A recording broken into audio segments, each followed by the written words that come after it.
Shutterstock Music. Good evening, ladies and gentlemen. Welcome to another episode of Black College Experience. I am one half of your Black College Experience team, Big D, Derek Thomas, down here in the boot in Baton Rouge, and I have on with me no longer ever but the diva of Black College Experience, Keisha Kelly in Atlanta. What's going on, Kels? Hey, how you doing? Hey, everybody. How are you? I'm doing all right. Well, this is our first show in February, so we were off last week for the Super Bowl, and those Eagles upset those Patriots, and I'm so happy. I am so happy. But first show in February, 3 days away from Valentine's Day, and that is also my big sister's birthday. So happy early birthday, Kiwana! Aww. Yeah, she's so special. She was born on Valentine's Day. Yes. So that's sweet. So how's the weather in Georgia?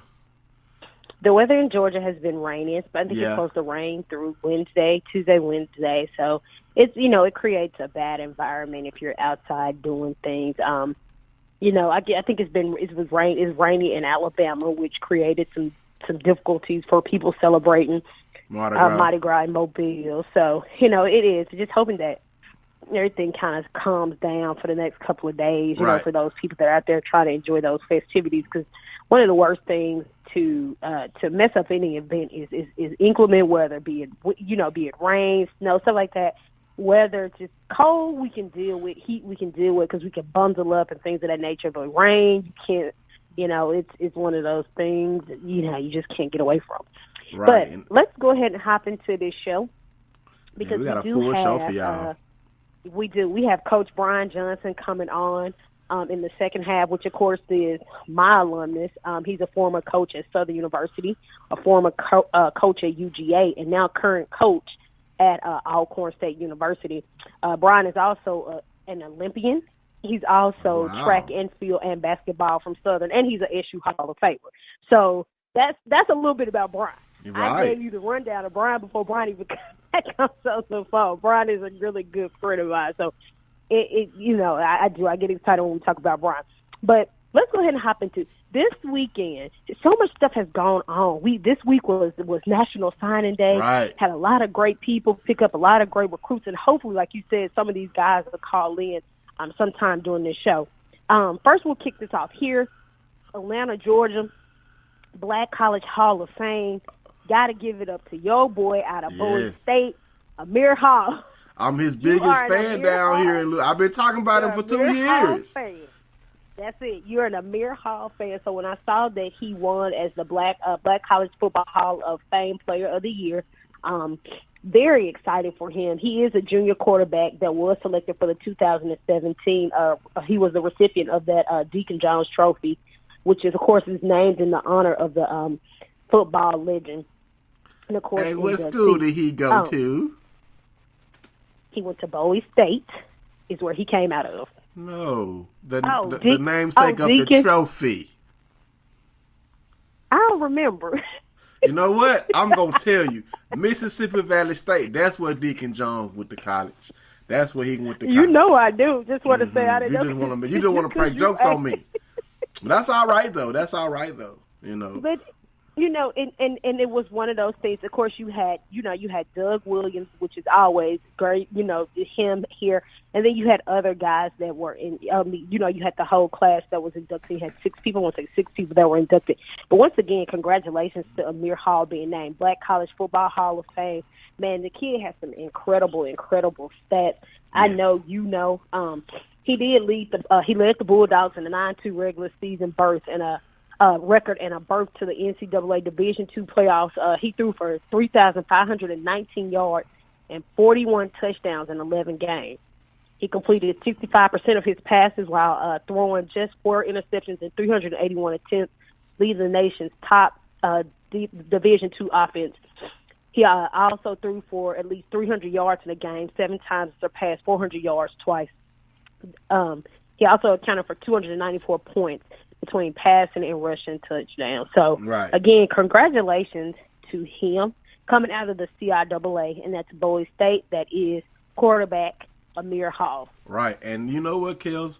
if he picks up some weight, because he's not a very big quarterback. He's like about 185, 190 pounds. If he gets something right in that 200 pounds, 215 pound range, the NFL better come a knocking, because he is a pass first quarterback. So, and completes his passes at 65%. He should get a chance to make it to the league next year. God willing, he stays healthy. Can't wait to see what he does in his senior year. I know I got a chance to catch this HBCU documentary on the NFL Network. It's called Groundbreaking, the story of HBCU football. Did you catch? Yes, I did. I'll text you. And I'll let you give your opinion first. You get a lot of insight into Mel Blount and his story. You do. As he comes from Southern, and he how he struggled in the league, and how he became dominant, and how the 5-yard rule is named after Mel Blount. And then his son Akil, of course, went to FAMU. He was there training, trying to get back in the NFL. I mean, you had stories with Marquette King, with, of course, Doug Williams, and, of course, Jerry Rice. Those were the 4 people that it focused on. I would like to see them turn this into a series about That's the same thing I legends. said. That's the same thing I said, a part 2. I said the same thing, because the thing is that the story is still being written. That's the thing. Right. Like, we're still, the story is still, and you got 30 people right now out of HBCUs that have been inducted to the Hall of Fame. So the thing is that the story is still being written, and you can't stop the story because you already got Jerry, you got Jerry Rice in there, and then you got Walter Payton in there, and you got Aeneas Williams and Mel Blount, you got Michael Strahan, you got, Shannon Sharp. But you can't stop the story with those pieces of the puzzle, because you're going to have more and more people that are going to come out that are going to go into the Hall of Fame. And so we don't know, years from now, you got Robert Brazile that's getting ready to go in. And, years from now, even when our kids have kids or whatever, this is a story that's still going to have to be told. And I think, Doug made a lot of comments that I just really dove in. Like Doug didn't play no games. He let him have Doug played no games. Doug left no stone unturned. I loved Doug's point. Like, he really put it out there. Like, your Alabamas, your Georgias. He put it out there. Back in the day, HBCUs are the places where these kids would have had to go. These are the places they would have had to go. And people don't like to hear the truth, but we have to tell the truth. We have to tell the history so people don't forget the history. Exactly. We have to let them know, because this is where they started from. This is where it started from. And it's so much dominance, so much relevance. Like Mel was saying, it's so relevant, and Doug went to, they want us to think that they're not relevant, but they are. They're so relevant. And they did. They focused a lot. They focused a lot on Southern. They focused a lot on Mel. I mean, they went through the whole school, the barbershop. They focused a lot. But it was I think it was a really great documentary. I hope they, like you said, I hope they do turn it into a series. I mean, it deserves it, because that's just 4 of the legends. They had 4 legends, and then one up-and-coming HBCU player who's doing good things in the NFL, and punter Marquette King. Because you don't have many African American punters in the NFL. Right. Correct. So, and Patrick is on with us also, Kels. He just buzzed in. So, welcome. Let's get Patrick's opinion. All right, welcome, my line brother Patrick Perry. Did you get a chance to catch the HBCU documentary on the NFL Network? Only bits and pieces of it. I didn't watch the whole thing. Yeah, I'm gonna say this because Mel Blount was the only one who was on his college's campus. None of the other 3 really spent any time on their college campus doing the documentary. I was ready to see Jerry on Valley's campus. I already see Doug. I thought he was going to be on Valley. I think he hit it like once or twice. He just kept talking about how they didn't have grass. He kept talking about. He kept saying, we didn't have grass. Like, can we get the shot? And yeah, that was one of the things I did. But like I said, Doug left no stone unturned. Doug played no games in this documentary. He told it how it was. Exactly. He really did. So I can't wait. I like I said, we both in agreement, that they should make this into an ongoing series. If the NFL Network doesn't do it, Netflix or Amazon Prime should, because it'll definitely get some viewers. It'll definitely have high level of viewership among HBCUs and among, other fans of HBCU players, where you want to see where these players came from. You want to see early parts in their career, because as you see Jerry Rice, they were saying he wasn't fast, but he was running away from people. You know what I'm saying? When he had the ball in his hands, he was, you ain't catching me. So. And then the thing is like when you see Jerry Rice, and just on this documentary, when they just, they start, you know the numbers, you hear the numbers, but when you see the numbers flashing on the screen of what he did, and you just say, okay, Jerry Rice, Mississippi Valley. Like, how can people act like this type of stuff just cannot be produced in HBCUs is what cracks me up. Right. And then you hear them talking about how they used to practice 3 and 4 and 6 times a day. How there they got like a practice and a walkthrough. So it's crazy listening to the stories, but it's true. You can't try to rewrite history and talk about stuff. You can't talk about things without knowing what happened back in the day, and where Doug said back in the heyday. It's true. I agree. So up next, where you want to head now, Kels? You want to talk about the combine? Let's go to the combine. Well, these 3 names are gonna sound familiar to you, because these are the same 3 players who were the only 3 HBCU prospects who played in the Senior Bowl, and they are none other than Southern University's Danny Johnson, North Carolina A&T's Brandon Parker, and South Carolina State's Darius Leonard. All 3 players performed very well at the Senior Bowl, and they have earned a coveted invite to the 2018 NFL Combine, the only 3 HBCU stars to do so. So they're carrying the torch for all HBCUs at this Combine. Kels, what do you think about that? I'm excited, of course, because it's been rumbles and talk saying that perhaps Danny could sneak in. It's been talk saying perhaps Brandon could sneak in. So, with the 3 of them, they had some really good highlights at the Senior Bowl. They had some really good highlights. So I'm excited to see what's gonna happen with them at the Combine, their pro days and everything else. And I always say all they need is a chance. I'll never forget that, because I remember when Chester and I had that conversation back in 2016, before he was drafted, and I never forget. I was coming back from Chicago because the draft was in Chicago 2 years in a row, and I was flying back from Chicago, and I had just got back to the house, and my sister picked me up, and I dropped off, and I remember him texting me at that same moment and was like, "Hey, I just I'm gonna be going to Indianapolis." I'm like, "Okay, cool." And I was trying to call him. And I remember talking to him, and he was like, "All I need is just one chance. That's all I need is one chance." And I seriously believe that's the same thing with all of these other kids, male, female, whatever it is. All they need is just one chance. Give them one chance, just one chance, and just see what they can do. So I'm confident that somebody's gonna be making some noise. Right. What do you think about the 3 HBCU prospects at the Combine, PP? Yeah, I think I know about the the lineman from A&T. I heard about him at the beginning of the year, how big he is, and it's like him being, like 6'7", 309 pounds, and he has the mobility of a guard.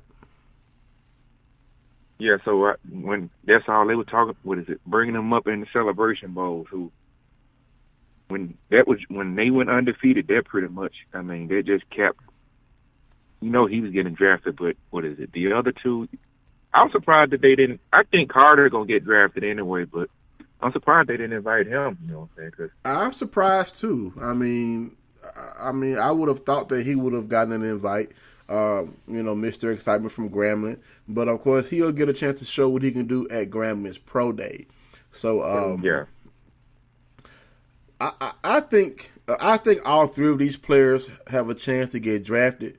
But here is going to be my favorite HBCU player in this year's class, even the ones who are not going into the combine. Darius Leonard dominated the Senior Bowl. He has the size to play inside and outside linebacker in the NFL.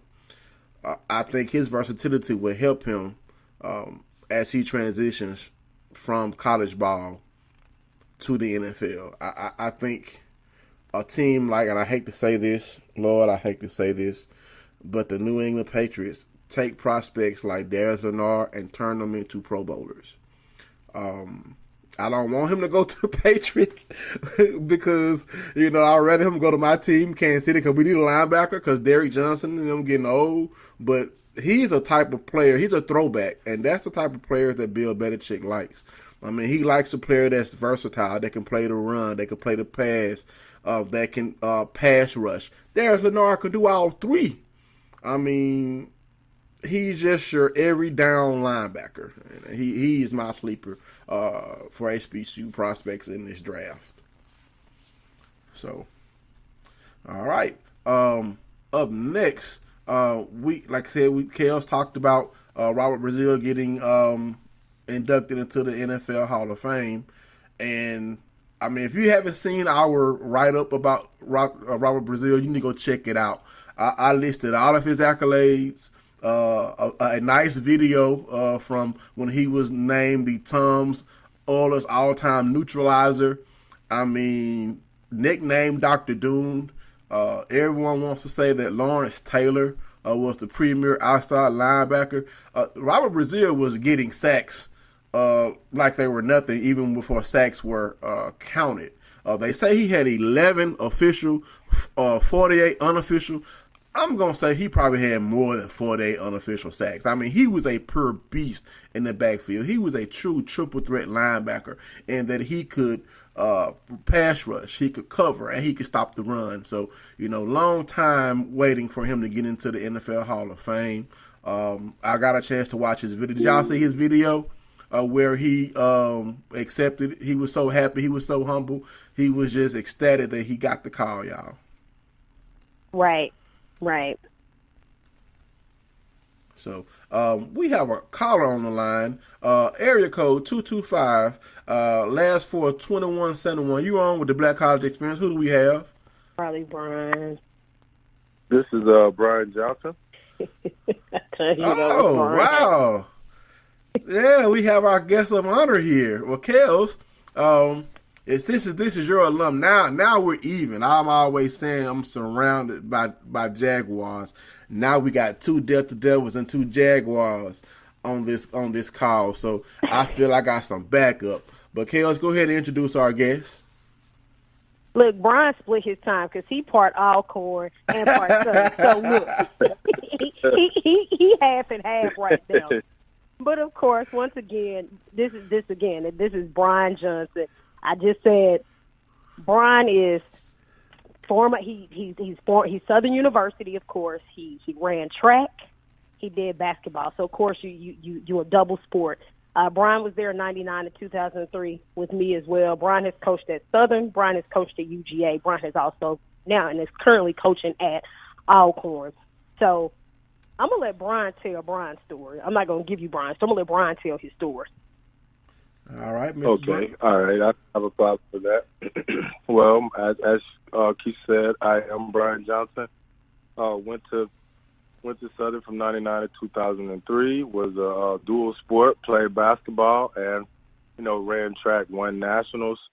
The only person to ever win that at Southern University.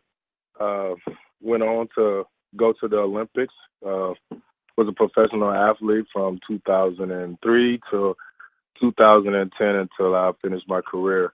Once I finished my career, I started off at Southern University, and then from there got an opportunity to coach at University of Georgia, and then left there, and now I'm at Alcorn State University. So tell us, you Okay. being a Jaguar, Yeah. I mean, is it weird having to wear that purple and gold? You know, it is. I mean, Southern will always be my home. That's where I went to school at, and you know that's home for me. So I mean, it's not weird because you know even though it might seem crazy, even though I'm at Alcorn, you know one of my best friends is at Southern. He's actually the coach there at Southern now. So and I root for him. So I still root for Southern, even though I'm at Alcorn and I coach there currently now.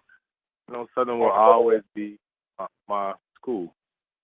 And so you root for Southern. Oh. You root for Southern as long as they're not competing against Alcorn. You know, that's a touchy. He can't give you a real answer. I can't give you the real answer of what I want to say. I mean, I all I know. can tell you is I'm a diehard Jaguar. So I'm coaching at Alcorn, trying to make their track and field team better. But you know, my heart and I bleed blue and gold. So I mean, that's where I went to school. I wouldn't change that for the world.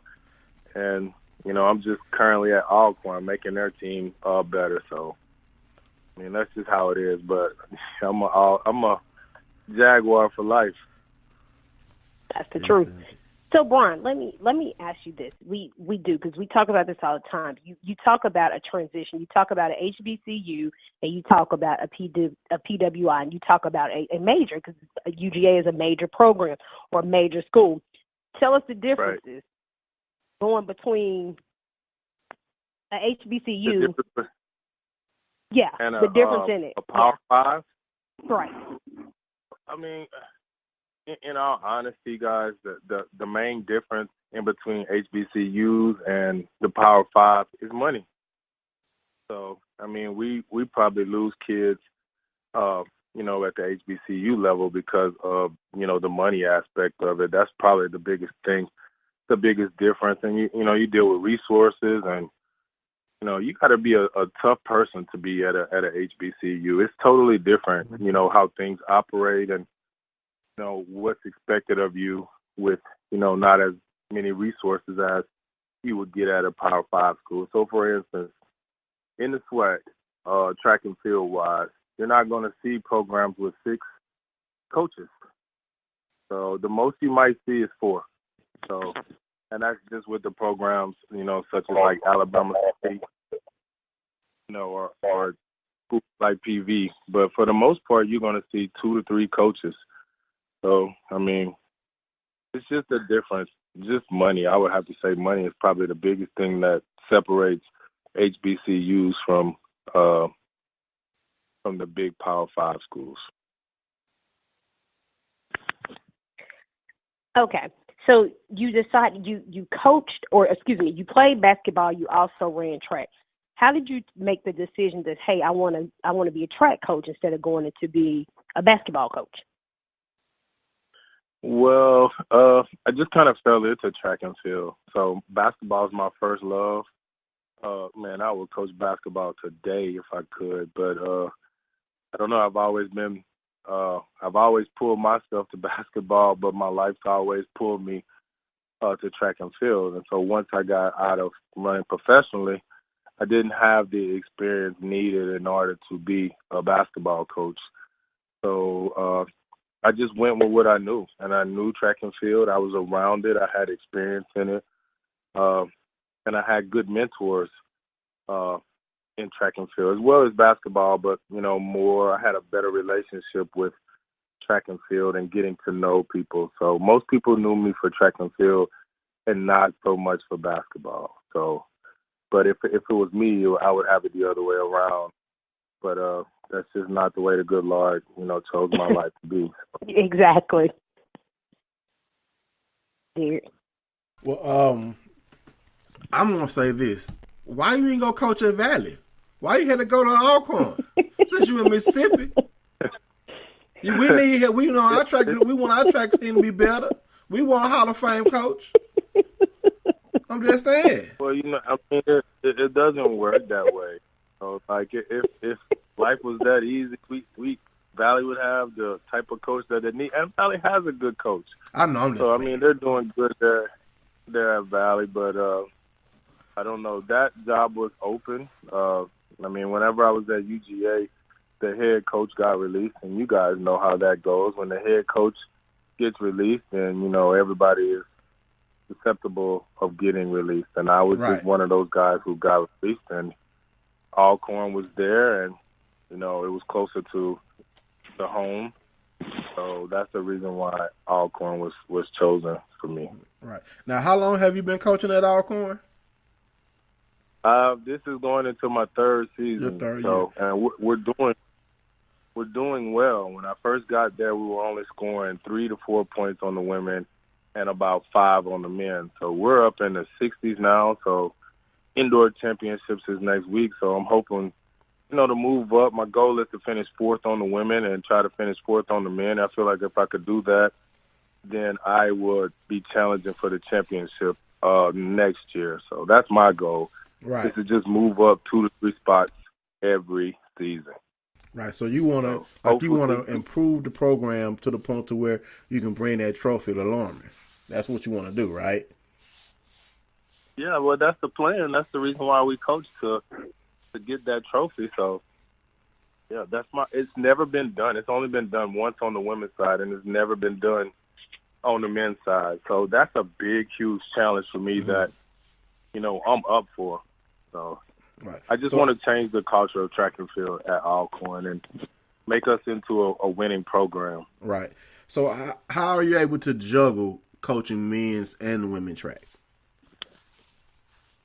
Well, I mean, I've been doing it since I was at Southern. I mean, as long as you got great assistant coaches to help you, it's easy to get the job done. And, you know, as far as recruiting, as long as you get to know high school coaches, it's so much easier than trying to find those athletes yourself. So for me, I rely on, you know, high school coaching and go from there. Right. And my squads are not that big. That way I can give, you know, everybody the attention that they need.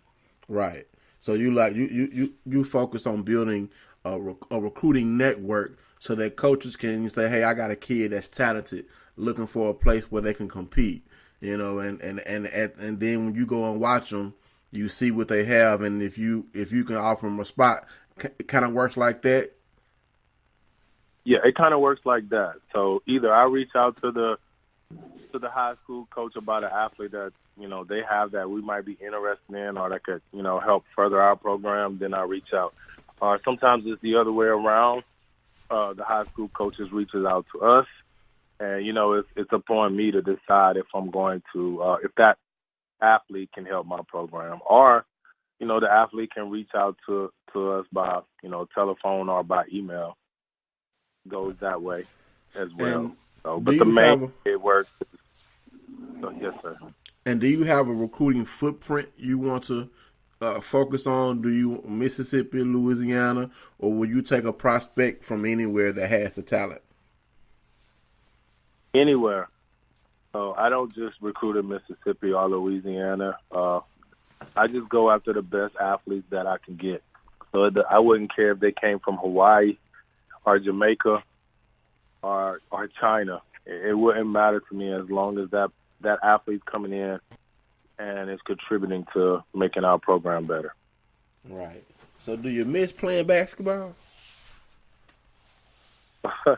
You know, I do, but I have learned over the years that the older you get, your body gets older, but your mind doesn't. And I had to learn that my body is not what it used to be, so I had to learn to take breaks from basketball from time to time. So I do miss it. If it was up to me, I would play every day, but, you know, I can't, and my body doesn't allow me to do those things anymore. But yeah, I still miss it. I mean, it's a part of me. It's a part of my life. Right. So Kale said that you were an Olympian. Talk to us about your Olympic experience. Like right now, we got the Winter Olympics going on. So you know that wouldn't be your forte, but you know, talk to us about your Olympic experience and you know what did it feel like competing against the best of the best from around the world. Well, I would have to say the best part of my Olympic experience was, opening ceremony. So, like, opening ceremony was the best for me because you got a chance to see every culture. And I was fortunate enough to be up close to the front of the line once we got in. And, man, I had a great walk-in partner. My walk-in partner was Kobe Bryant. So, oh, wow. And I got Oh, wow. Here and, just ask questions. And it's cool to see NBA basketball players up close and personal, to be able to, put on the same type of uniform they put on, be in the same areas that they are, and, go from there. I mean, I had a blast. I didn't accomplish the goal that I wanted to, which was to win a gold medal, but just to be there, to be able to compete and represent my country and, finish in the top 10, I can't ask for anything else. But the experience alone of just being there for almost a whole month in China and experiencing that culture, I'll never forget that. Right. So I'm just looking at your bio. You won a silver medal in the 2007 IAAF World Athletics Final in Germany. What was that, in the long jump? So talk to us about that experience, earning that medal, competing on another world stage. Well, that was one of my biggest world medals for world championships. So it's Worlds and Olympics is similar in a way. Olympics is so much bigger and is magnified, but, Worlds, the same athletes are competing in Worlds. And for me, that medal meant a lot just because, I made the final, which is hard to do.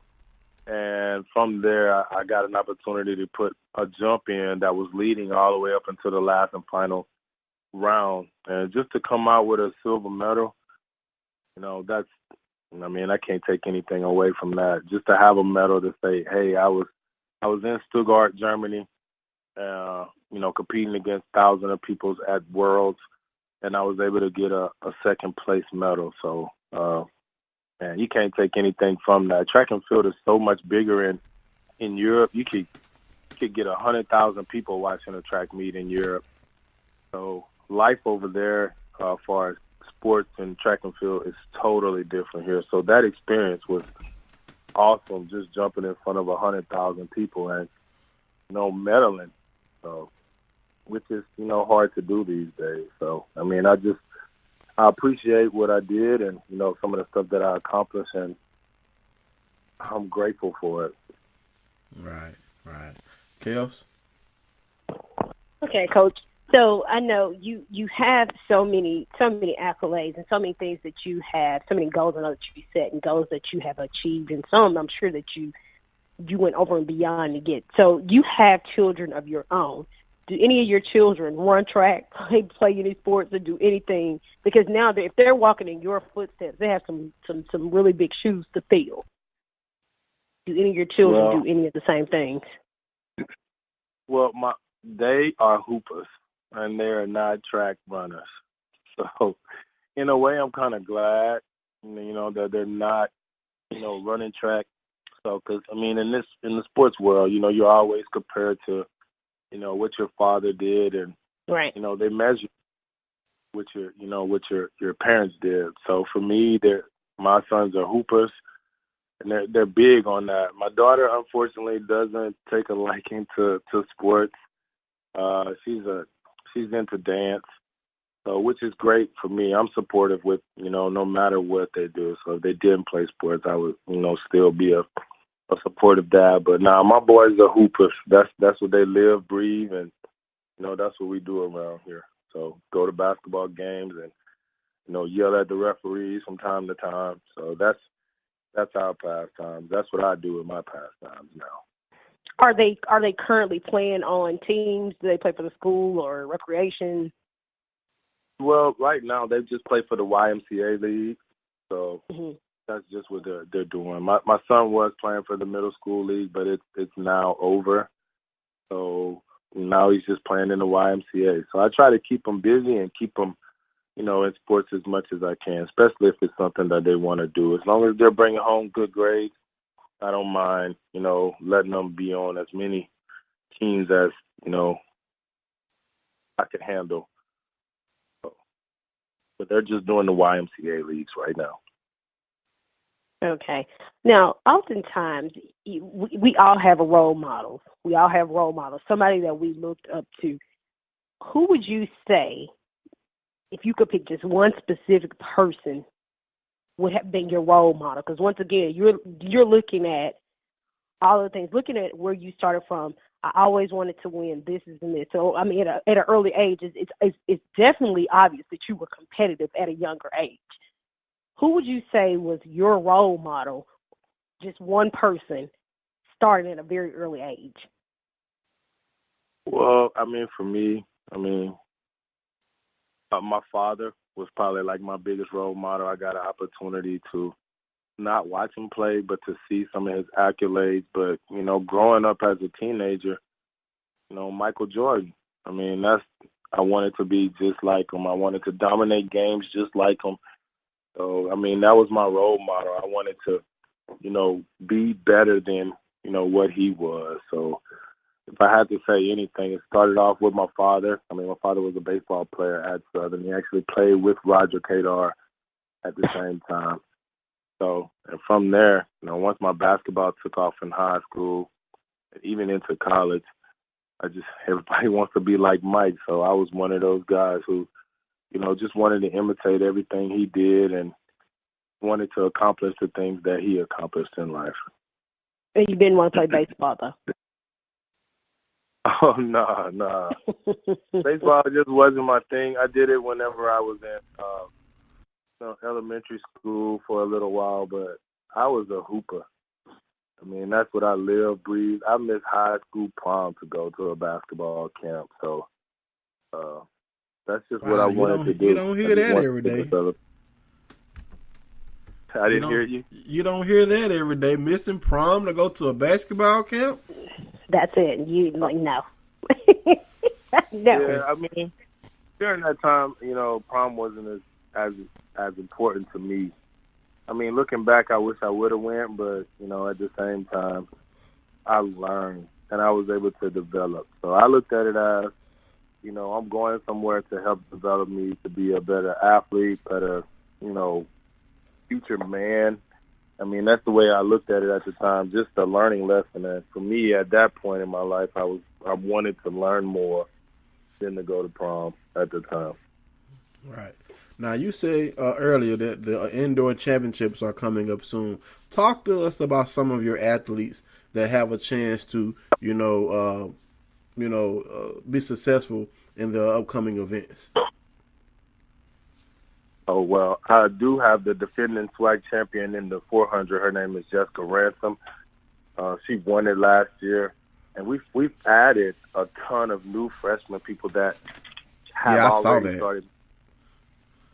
So Braylon Robinson, who is, just a freshman, and he's running 681. So he'll do well. I have a sophomore. I started my team off with just sophomores and freshmen and didn't do any junior college or anything and just tried to build it. But we have a lot. And, it's too many to name, but just to name a few, Angelica in the 800. My women's 4x4, which is going to do well. I'm passionate about the long jump, so Darius and Jacobin will do well, too, as well.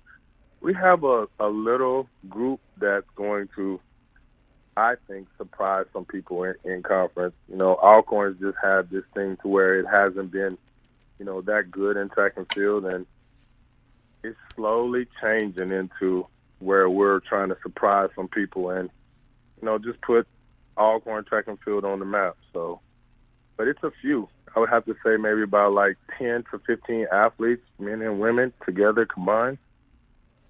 So it's coming along.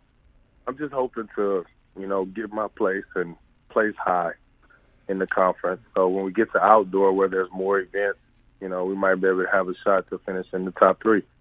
Right. Now, you're still pretty young. I know you stay in shape.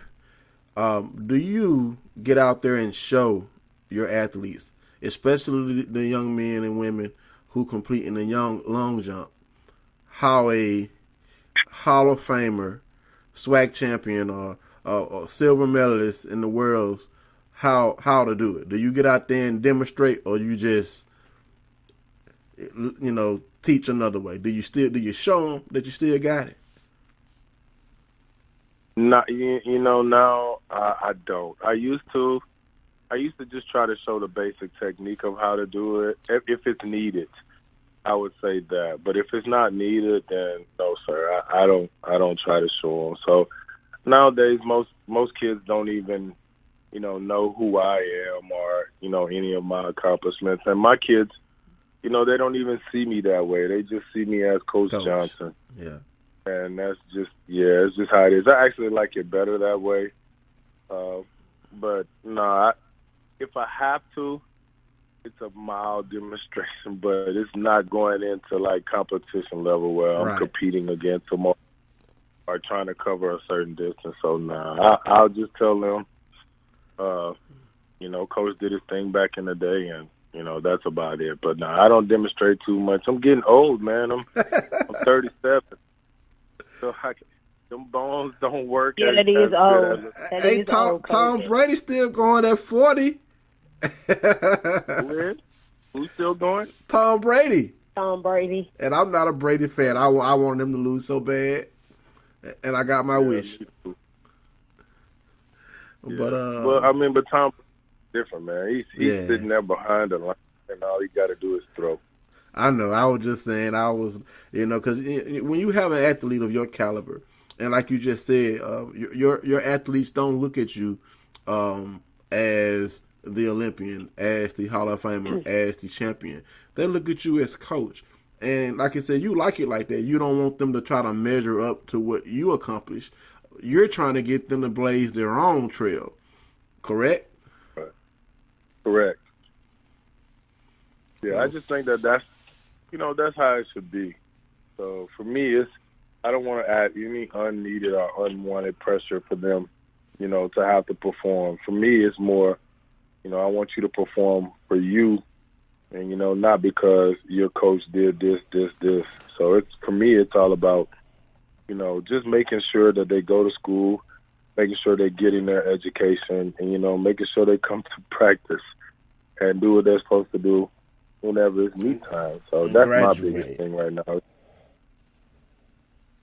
So where are y'all sitting at right now? Where are you ranked at? Like, where are you against other schools in the SWAC? It's different. Track and field is different. It's not so much a ranked system. What it is, it's a performance list of where your kids are. So it's not so much of a rank. It's like, for instance, in the 60, I probably have 3 boys that can make the final in the 60. Right now, probably 2 in the 200.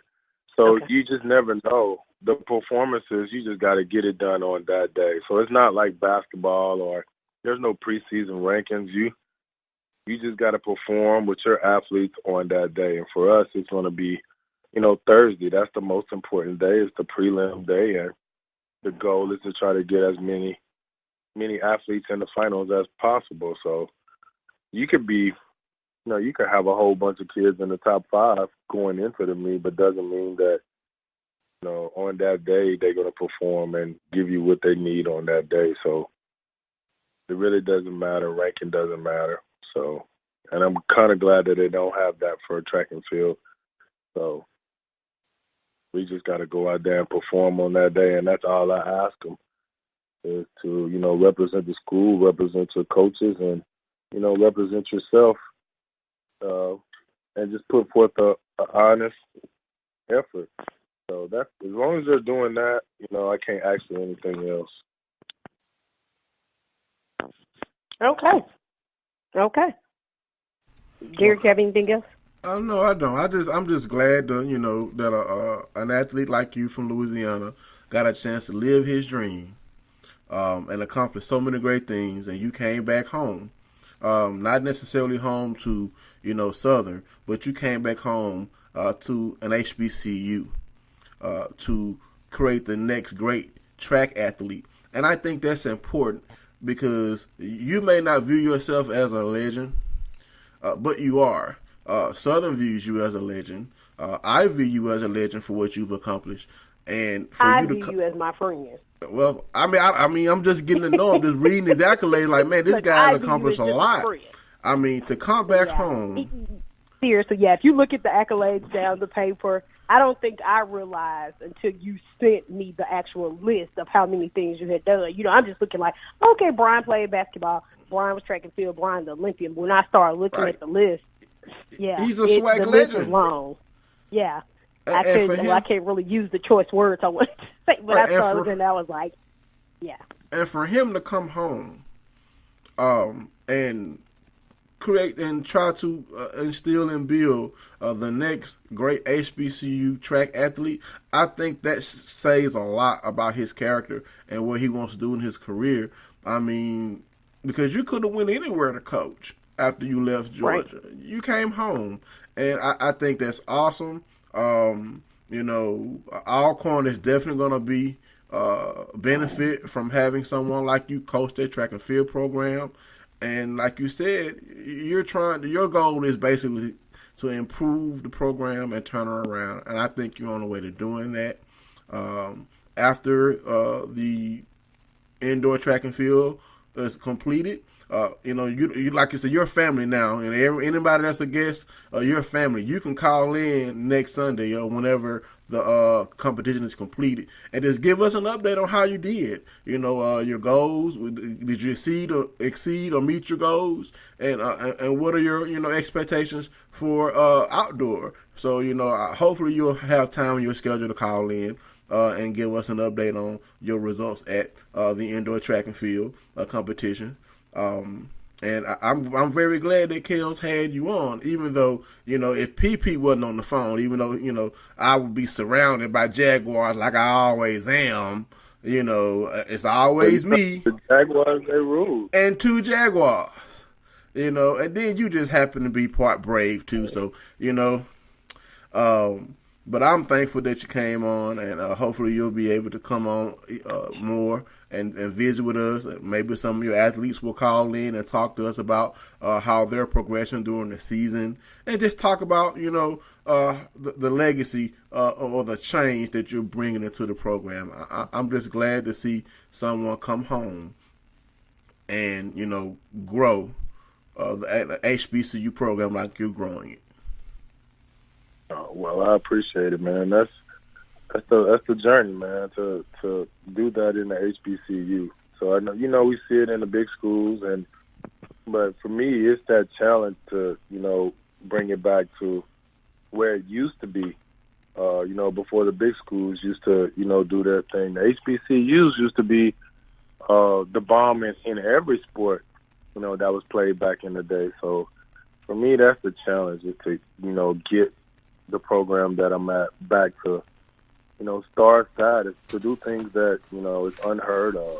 So which is, winning conference or Alcorn winning events in a track and field, competition. So that's been unheard of. Alcorn's kind of been, sleep as far as track and field, and I'm here to just wake them up and let them know that, hey, it's a new era of track and field at Alcorn, and we're just trying to get the job done. The good thing about if you win in track and field, and if you win and you do well, we don't have to hear that awful Alcorn battle music. Don't have to hear it, because there's no band at the track and field. I'm just joking, because right. I grew up in Jackson, Mississippi, so I grew up a Jackson State Tiger fan. And, you just didn't want to hear Alcorn's band play that. You just didn't want to hear it. If you could do anything to keep them from playing it, you didn't want to hear it. So, if you're successful and winning a championship, the good thing, if I'm there and I'm there, I don't have to worry about hearing Alcorn's band. I know if I got any Alcorn fans list, I know they probably are saying awful things about me right now, but I don't care. Okay, let's go ahead and wrap us up.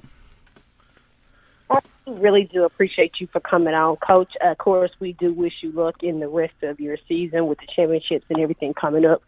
I have no doubt in my mind that you will exceed your goals that you have set. I mean, just like I said, once again, looking at your accolades, I see that you set goals and you exceed them all the time. So I have no doubt in my mind that you will once again exceed these goals that you have set here coming up. So good luck for the rest of the season. Again, anytime you want to call in, come on, whatever you want to do, let us know. You're always welcome to come on. Okay. Thank you so much for having me. You guys have a blessed evening. Same with you, Coach. Good night. All right. Bye-bye. All right. Chaos. Yes. He is something. I mean, a swag legend, and he's humble with it. You know what I'm saying? You hear him super humble so much. He's super humble with it. Whatever. You know? He's like, super whatever. humble with it. I mean, that is awesome. Yeah. I mean, like I said, Yeah. he didn't have to come back and coach her in HBCU, but he did, and I'm just glad that he did. We're almost out of time, and I was hoping to get some prospects to call in, but maybe they're busy training to come play football next year. But before we go, I do have some other stories I want to talk about. In basketball, in the SWAC,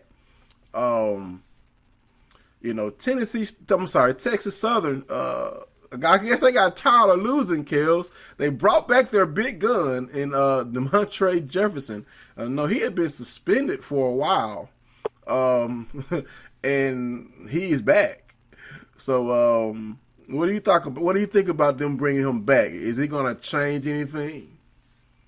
I mean, you do it just like the Cavaliers did. You got to switch it up. You over here losing, and they beat losing problems. You got to get rid of those. Like a drum tonight since you brought them up. You got to bring all these people back. Right. You got to bring them back. Do whatever you got to do by any means necessary. Is definitely what we live by. And so that's a good thing. If that's gonna make them win, I don't care how you do it. It's gonna happen. So we see as we're getting closer and closer to the wrap up of basketball season, you have a lot of stuff that's going on. You have a lot of gun, and it's getting really interesting in the rankings. It's getting really interesting because this year Jackson State has stepped it up on their basketball teams on both sides.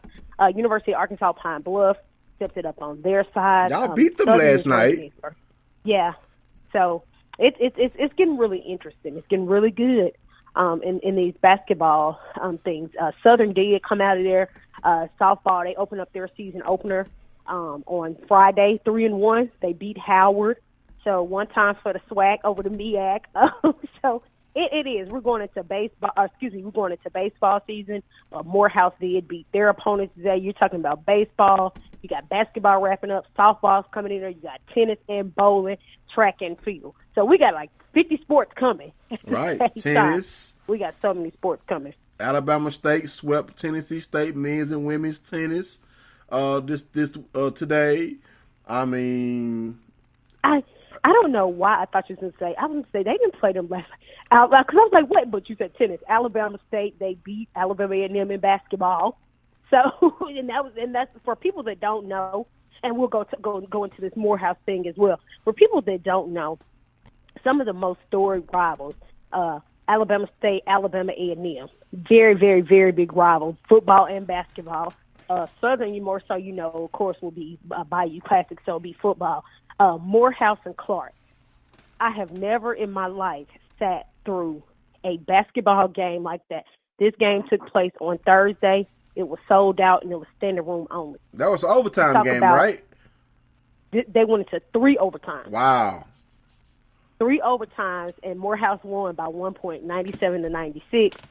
So imagine beating them at Clark. Now, they will take on Clark at home, not this week, but next week. And it was a really, really, really great environment. It's so much because it's so heated, and it's such a rival. It's so much going on. So when they get there, I got a chance to meet both Coach Brewer and Coach Walker, and we had a joke there. I told him, I said, I don't know. The guy said, I don't know if you need to talk to Coach Brewer because after we talked, after y'all interviewed him, we ended up losing. I was like, oh, yeah, we might not want to talk to him because we were the jinx. But they did. They played a really good game. And the takeaway from that was after the post-conference, I got a chance to talk to both of them. But Coach Walker from Clark, a lot of people that know Coach Walker from Clark is a former NBA player, also a former NBA coach, and he also coached Rasheed Wallace. So, Wow. you know, just talking to him, he said a lot of things. One of the things he kept saying was how important it was for us to support these athletes, to come out here and see these HBCU sports, to come watch HBCU basketball, because there's a lot of talent in these schools, in these programs, on these teams. It was just really good. But that game, I think I got home after almost midnight Thursday. That's just how deep it was. It was a really good environment. So we'll see in 2 weeks what happens as Morehouse and Clark take each other again. Yes, indeed. And also, Delaware State has hired Rob Milstead as his head coach.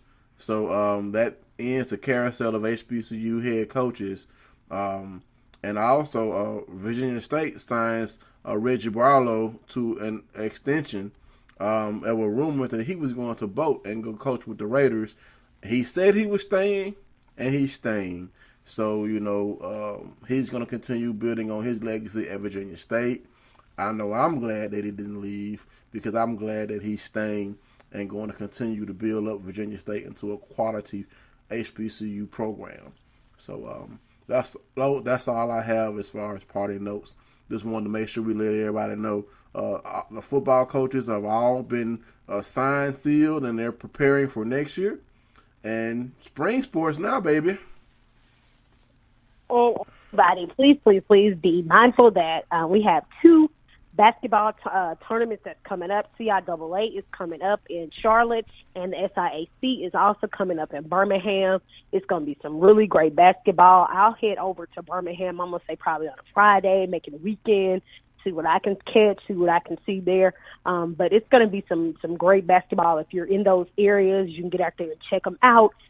The information's out there. They're actually advertising, doing a lot of stuff. So, again, that's about it on this front. All right. People, you got any important shots?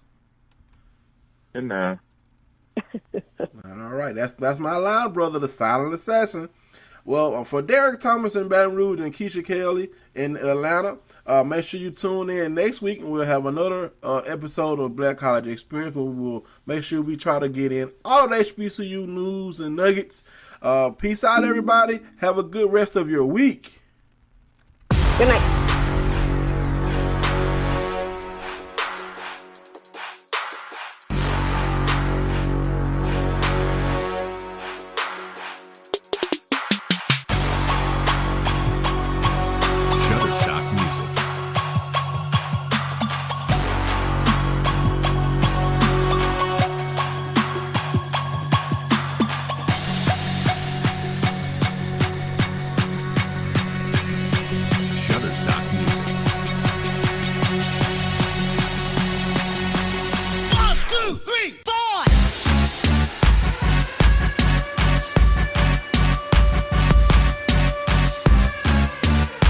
Shutterstock Music.